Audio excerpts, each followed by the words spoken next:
जय श्री कृष्ण। सर्वदेवमयी सर्वतीर्थमयी मुक्तिदायिनी गौ माता की जय। श्री गिरिराज धारण की जय। श्री कामधेनु मात की जय। अपने अपने गुरुदेव की जय। सुरूपा बहुरूपाश्च विश्वरूपाश्च मातरः गावो मामुपतिष्ठन्ति मिति नित्यं प्रकीर्तयेत्। सुंदर सुंदर रूपो वाળી बहुरूपो वाળી ગૌઓ સદૈવ મારા નિકટ રહે, હું સદૈવ ગૌઓના નિકટ રહું। ગૌ માતાનું નામ સંકીર્તન કરવાથી મનુષ્યની કીર્તિમાં વૃદ્ધિ થાય છે। મનુષ્ય જ્યારે જ્યારે પોતાની કીર્તિમાં વૃદ્ધિ કરવાનો પ્રયાસ કરે છે, તેના માટે અનેક મહેનત કરે છે, અનેક સફળતા પ્રાપ્ત કરવાનો પ્રયાસ કરે છે, તેના માટે દિવસ રાત એક કરીને મહેનત કરે છે। પોતાના પરિવારથી દૂર રહીને, કુટુંબથી દૂર રહીને, માતા પિતાથી દૂર રહીને, પત્નીથી બાળકોથી દૂર રહીને, ઘણીવાર પોતાના દરેક મિત્રજનોથી સંબંધીજનોથી દૂર રહીને, પોતાના જે ભાવ છે, પિતાનો જે ભાવ છે તેનાથી દૂર રહીને એ સદૈવ મહેનત કરતો રહે છે અને સફળતા પ્રાપ્ત કરવાનો પ્રયાસ કરતો રહે છે।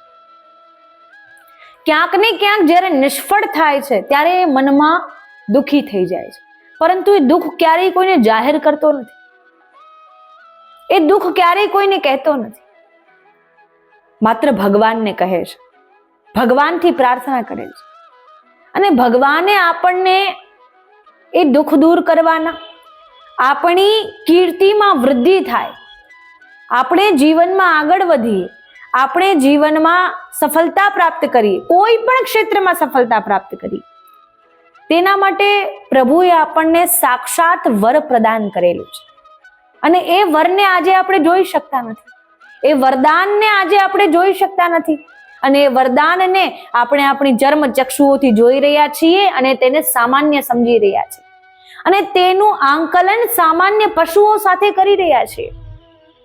સમજી જ આપ ગયા હશો કે આપ ગૌમાતાની કૃપાથી અને ગૌમાતાની સેવાથી સદૈવ પોતાની કીર્તિમાં વૃદ્ધિ કરી શકો છો, પોતાના વૈભવમાં, પોતાના ઐશ્વર્યમાં વૃદ્ધિ કરી શકો છો કે માત્ર અને માત્ર ગૌ કૃપા અને ગૌ માતા આપણી માટે એવું વરદાનજનક છે કે જેમની સેવા કરવાથી યદિ આપણા પર એમની કૃપા બની જાય તો ક્યારેય કોઈ ક્ષેત્રમાં આપણે પાછા પડતા નથી, કોઈ પણ ક્ષેત્ર હોય।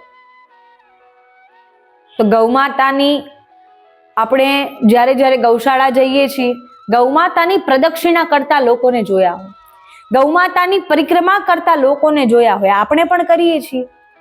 કેટલી કરવી કેટલી ન કરવી તેનો જાણ નથી, ગૌમાતાની પ્રદક્ષિણા કરવાનો ભાવ શું છે તેની જાણ નથી, પરંતુ આપ જાણતા અજાણતામાં ગૌમાતાની પ્રદક્ષિણા કરતા કરતા આપ અનન્ય ફળોની પ્રાપ્તિ કરી રહ્યા છો જે આપ જાણી રહ્યા નથી।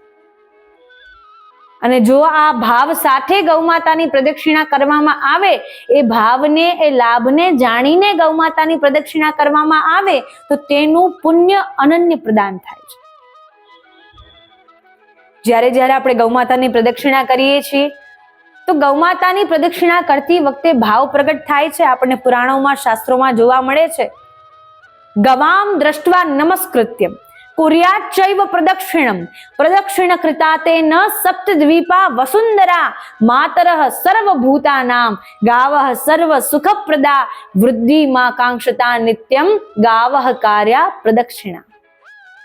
અર્થાત પ્રદક્ષિણાનો ભાવ સુંદર પ્રગટ કરતા પુરાણો આપણને કહે છે, ગૌમાતાને નમસ્કાર કરીને, ગૌમાતા તરફ જોઈને, ગવામ દ્રષ્ટવા નમસ્કૃત્યમ કુર્યાચૈવ પ્રદક્ષિણમ, ગૌમાતા તરફ જોઈને, તેમને પ્રણામ કરીને, વંદન કરીને, નમસ્કાર કરીને અને આપણે પ્રદક્ષિણા પ્રારંભ કરવી જોઈએ। પ્રદક્ષિણ કૃતા તેન સપ્તદ્વીપા વસુંધરા, કે ગૌમાતાની પ્રદક્ષિણા કરવાથી સપ્તદ્વીપોની પ્રદક્ષિણા અને વસુંધરા અર્થાત સમસ્ત પૃથ્વીની પ્રદક્ષિણા કરવાનું પુણ્ય પ્રદાન થાય છે. સમસ્ત પૃથ્વીની પરિક્રમા કરવાનું પુણ્ય આપણે પ્રદાન કરીએ છીએ. આજ સુધી આપણે કેટલી ગૌમાતાની પ્રદક્ષિણા કરી હશે અને એ પ્રદક્ષિણા દરમિયાન આપણને આ જાણ પણ નથી કે આપણને એવા લાભ પ્રાપ્ત થાય છે. માતરઃ સર્વભૂતાનામ ગાવઃ સર્વ સુખપ્રદા. ગૌમાતા એ સર્વ જગતની સર્વભૂતોની માતા છે. ગૌમાતા એ સર્વ મનુષ્યોની માતા છે અને ગૌમાતા એ સર્વ સુખ પ્રદાન કરનારી છે. એવું કયું સુખ છે જે ગૌ સેવાથી પ્રાપ્ત ન થઈ શકે? એવો કયો વૈભવ છે જે ગૌ સેવાથી પ્રાપ્ત ન થઈ શકે?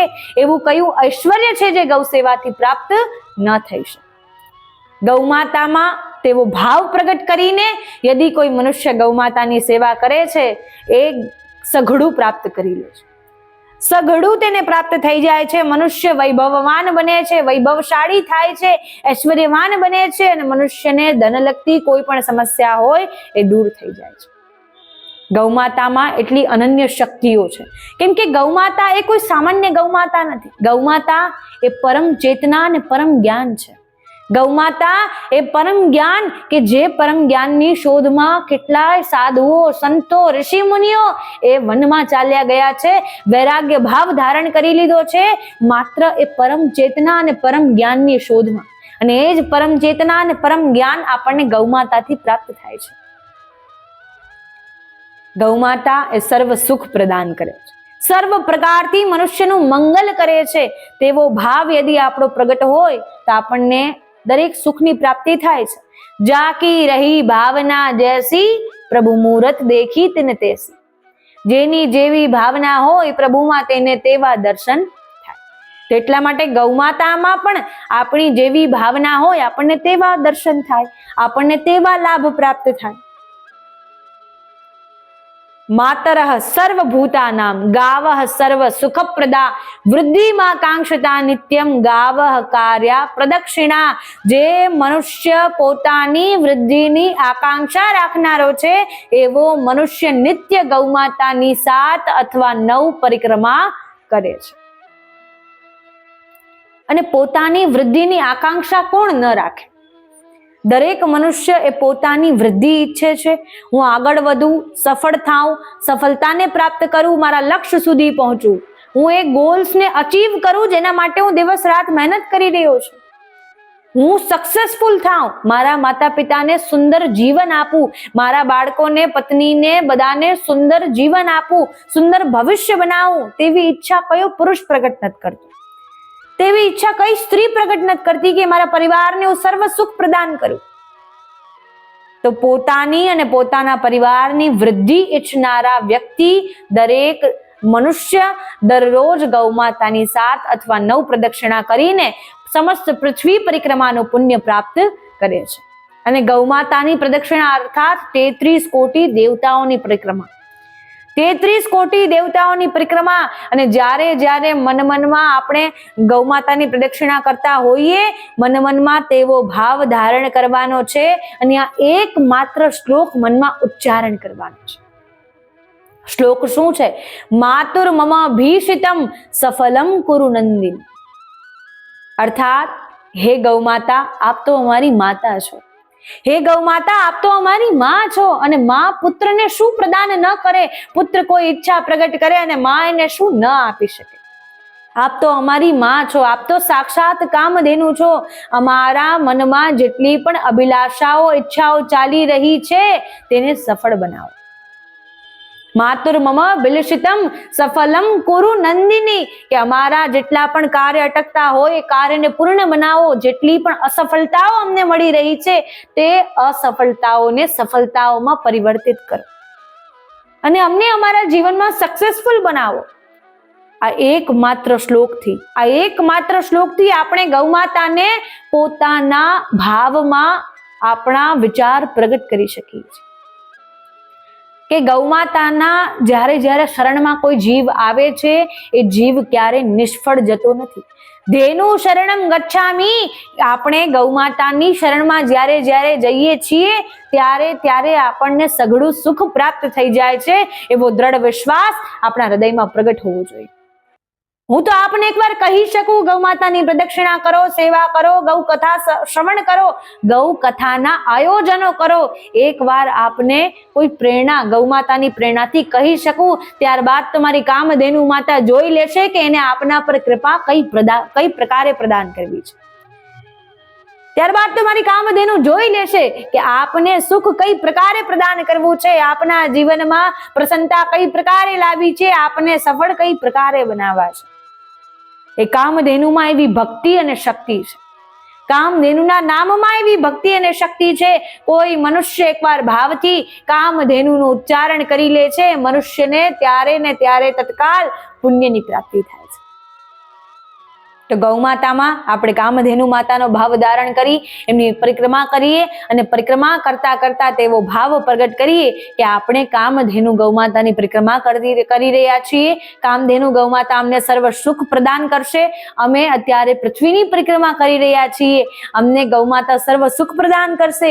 આજથી મારા સુંદર સારા દિવસો ચાલુ થવાના છે. આજથી મારા જીવનમાં પ્રસન્નતાનો પ્રારંભ થવાનો છે. આજથી હું અને મારો પરિવાર, અમારું ભવિષ્ય સુંદર થવાનું છે. આજથી અમારા સારા દિવસોનું પ્રારંભ થઈ ગયું છે. મનમાં એવો વિચાર કરતા કરતા પ્રદક્ષિણા કરે અને એ મનુષ્ય શું પ્રાપ્ત નથી કરી શકતો. આપણે ગૌ માતાની સેવા કરીને સઘળું સુખ પ્રાપ્ત કરી શકીએ છીએ. આ જ રીતે જ્યારે ગૌશાળા જઈએ, ગૌની પ્રદક્ષિણા કરીએ, પરિક્રમા કરીએ, ગૌ સેવા કરીએ, ગૌ માતાને કંઈ ને કંઈ ભોજન અર્પણ કરીએ, કંઈ ને કંઈ અન્ન અર્પણ કરીએ, જલ અર્પણ કરીએ અને ગૌ માતાની સેવા કરતા રહીએ. તો આ જ પ્રકારે ગૌ માતાની પ્રદક્ષિણાનો સુંદર ભાવાર્થ પ્રગટ થયો છે. ગૌ માતાની સેવા કરતા રહો. ગૌ માતાની સેવા માટે અનેક ભક્તોને પણ પ્રેરિત કરો. ગૌ માતાની સેવા કરવા માટે આપ જ્યારે અનેક ભક્તોને પ્રેરિત કરો છો ત્યારે તેમને પણ સેવા કરવાની પ્રેરણા મળે છે. ગૌ સત્સંગ શ્રવણ કરતા રહો. ગૌ સત્સંગ શ્રવણ કરવા માટે અનેક ભક્તોને પ્રેરિત કરો, જેનાથી આપને પણ અધિક સહસ્ત્ર ગણા પુણ્યોની પ્રાપ્તિ થાય છે. ગૌ માતા અવશ્ય આપનું કલ્યાણ કરશે. જય શ્રી કૃષ્ણ, જય ગિરિરાજ.